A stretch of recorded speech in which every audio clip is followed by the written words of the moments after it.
guys, welcome back to another video. Today we're attempting another UKMT question using the mind map method. Please bear with us because it was a very hard question, and if I get stuck on something, just bear with me. Right, this is the question. So the diagram shows 3 touching semicircles with a radius 1 inside an equilateral triangle, which each semicircle also touches. The diameter of each circle lies along a side of the triangle. What is the length of each side of the equilateral triangle? Okay, so we're going to start to make a mind map using what the question has given us. So we have 3 touching semicircles.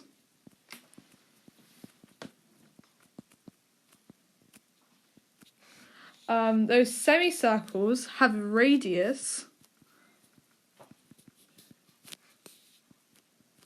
of 1, and those semicircles are inside an equilateral triangle which semicircles touch. The diameter, so we have our radius and then we have our diameter. The diameter of each circle lies along the side of this triangle. So, what is the length of this triangle? Okay, so, there are several ways you can solve this question, and there is one way you can solve it with using the information that the question has given us already.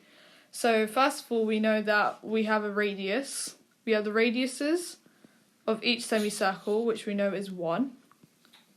Then we can figure out the angles of the triangle, because we know it's an equilateral triangle, so the angles must be 60 degrees. Now, using the radius and angles, we can create smaller triangles in which we use sine cos tan, the rules of sine cos tan, to find the small sides, to find parts of the size, parts of a side, and then of some of the sides to find the sum, and then that sum would ultimately be the full side of the triangle. So how we should go along this? So let's draw the triangle first and foremost. So we have our triangle. I'll draw it the best I could, like the way the question has. So we're going to make all the centres of these semicircles. So let's first label the vertices of our triangle. So we can start with P, Q and R. Those are the vertices. And let's just say we focus on PQ as being the final side that we want to figure out, because we know that all sides of a triangle are the same, of an equilateral triangle are the same. So PQ is what we want to find out at the end. So to start making those smaller triangles, we can create one by connecting the 2 centres of the semicircle together. So we have one triangle here, and then we can we'll connect the centre of the semicircle to its tangent. So we've connected the centre of the semicircle to its tangent, which is the side of the triangle here. And if we we'll name this point V. So if we use the rule, there's a rule that where the tangent meets the radius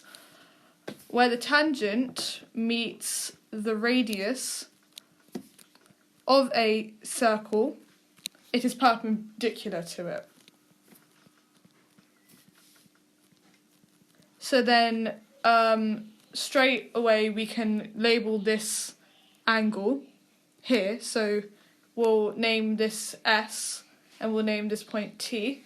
We can straight away say that the angle PVS equals 90. And then straight away we can also figure out that the angle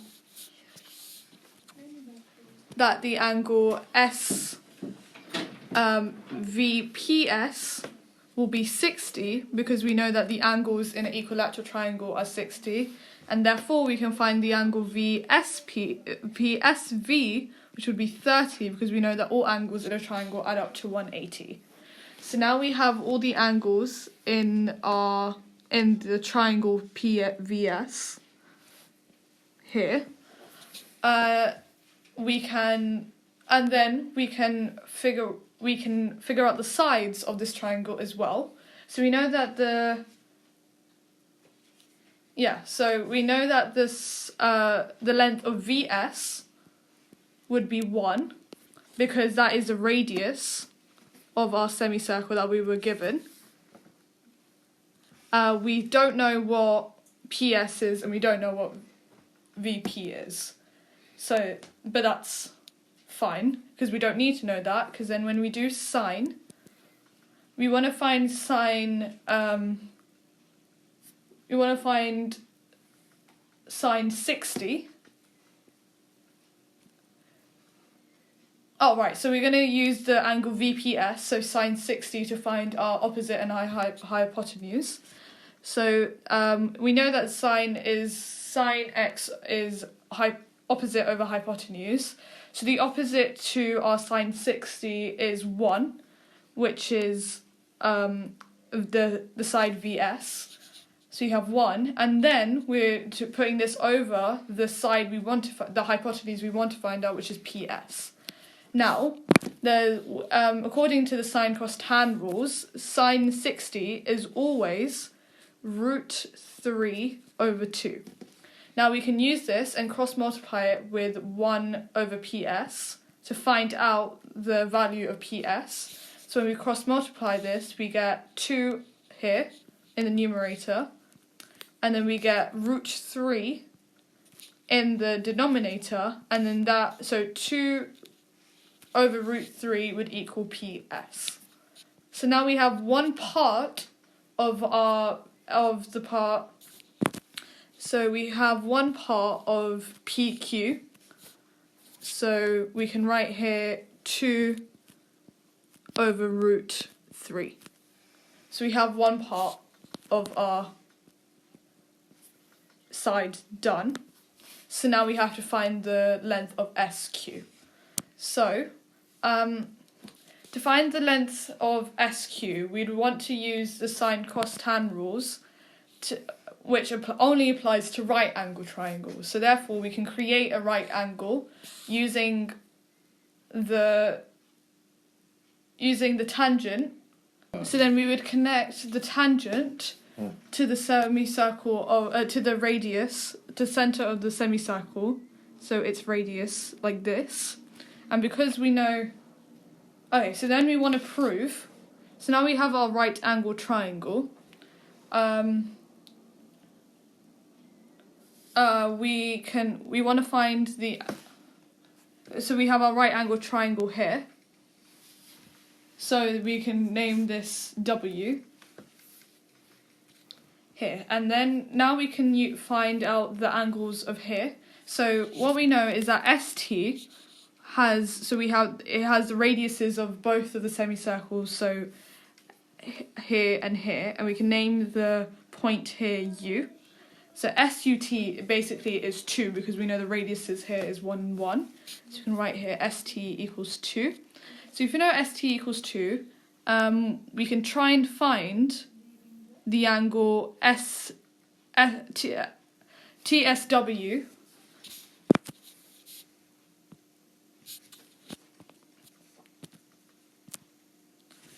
TSW, and then when we find that, we can figure out the hypotenuse or the hypotenuse of that triangle. So TSW, so we basically don't know the angle yet, so we want to find the angle of TSW. So we can do sine x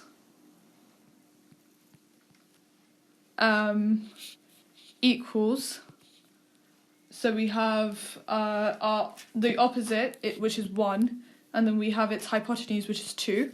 According to the laws of the sine cos tan, 1/2 is sine 30.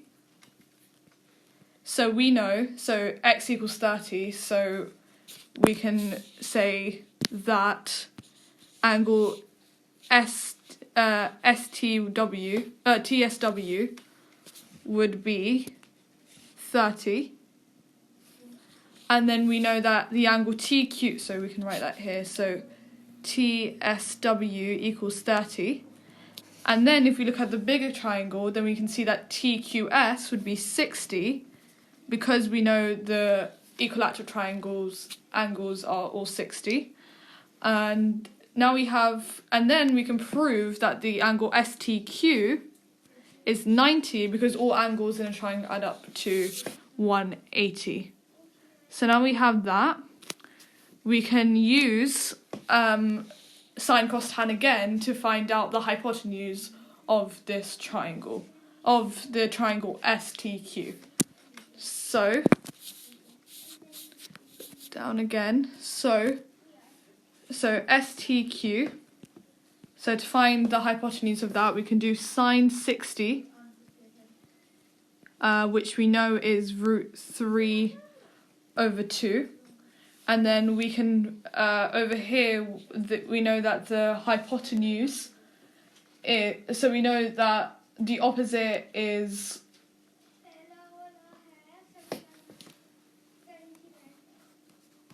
the opposite is 2, ST, so 2, and then over our SQ, which we want to find out, and then we do the same thing we did to the previous triangle, and we cross multiply it, so we get 4/√3, which equals SQ. So now we've got our SQ, and we had our 2√3, so we have now figured out PS, and now we've also figured out SQ. So PQ is 2/√3 plus 4/√3. And now we simplify this sum. So we have 2/√3 plus 4/√3, which equals 6/√3. We simplify 6/√3 further by multiplying each side by √3 to get 6√3/3, and then we get 2√3, which is the sum of PS and SQ, and therefore is PQ, and that is our answer. Thank you guys for watching our video. Please make sure to like, comment and subscribe, and comment down any questions, more UKMT questions you have for tomorrow.